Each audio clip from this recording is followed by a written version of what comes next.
Modern neuroscientific techniques to study the language in the brain have utilized fewer patients with brain damage and more individuals who have normal functioning brains. The first attempts at doing this were quite primitive and involved a balancing table. Angelo Maso would place people on a table that was balanced on a pivot and ask participants to engage in some mental task. Once the mental task began, he would try to observe whether the individuals would come off balance, whether their head would sink lower than their toes on the table. If so, that would suggest to Maso that the blood had flowed to the brain. Maso observed that more cognitively demanding tasks would sink the head part of the body lower than other less demanding tasks. Our modern techniques are a bit more sophisticated than that, but they rely on the same principles. For instance, functional magnetic resonance imaging, or fMRI, is the most common type of brain imaging technique that's used today, and it's really quite revolutionized the study of the brain. But fMRI isn't actually studying which areas of the brain are active, like which neurons are active. It's studying differences in the oxygenation of blood. The technology works by lining up all the protons in a person's body inside a magnet bore. And once they're all aligned together, it uses radio frequency pulses to knock them out of alignment. Now, hydrogen protons will come back into alignment with the bore of the magnet, or that center where the person's body is, at different rates depending on the kind of tissue that hydrogen proton is in. And so, if there's some area of the brain that has blood that's deoxygenated, the hydrogen protons are going to align at a different rate than in areas of the brain that are more oxygenated. In other words, the technology is going to attempt to observe which areas of the brain have more oxygenated blood, suggesting that those areas have been active and have required the blood to bring more oxygen there to feed the neurons. So it's an indirect way of measuring brain activity, but we still think it's a pretty reliable one. The problem is, we've learned over time that most of the brain is active all the time. You may have seen a movie or heard some myth before about the fact that we only use about 10% of our brain. That's simply not true. We use almost 100% of our brain all the time.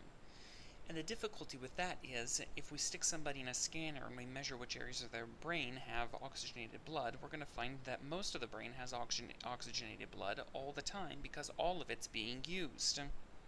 So in order to get at which tasks require specific linguistic components, we have to put people in a scanner and compare their brain in two conditions, subtracting the brain oxygen levels in the one condition with the other condition.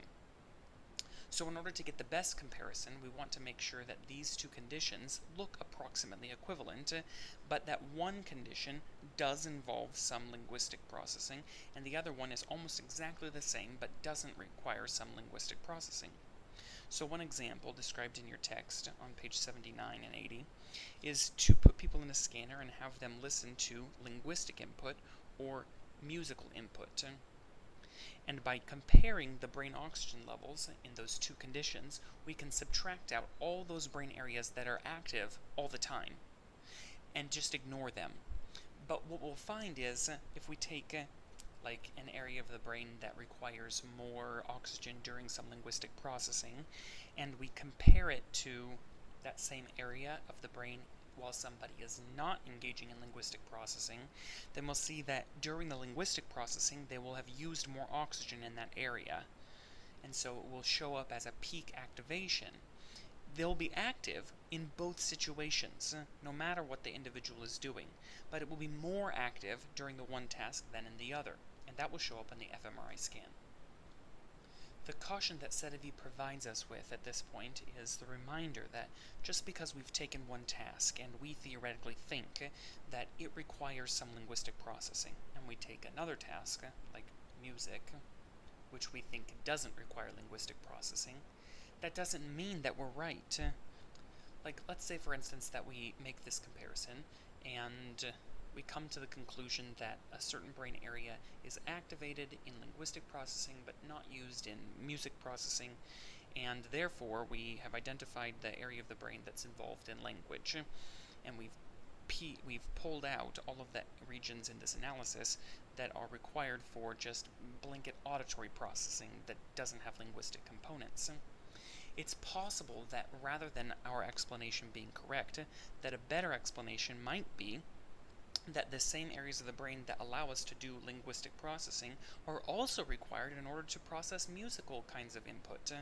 And that really, if we were to use a different kind of auditory task that wasn't musical, but that was just like listening to white noise or listening to various sounds of a kid running sticks along a fence or listening to an elephant cry, then we might see that the areas of the brain that are required for musical processing are actually the same ones that are required for linguistic processing.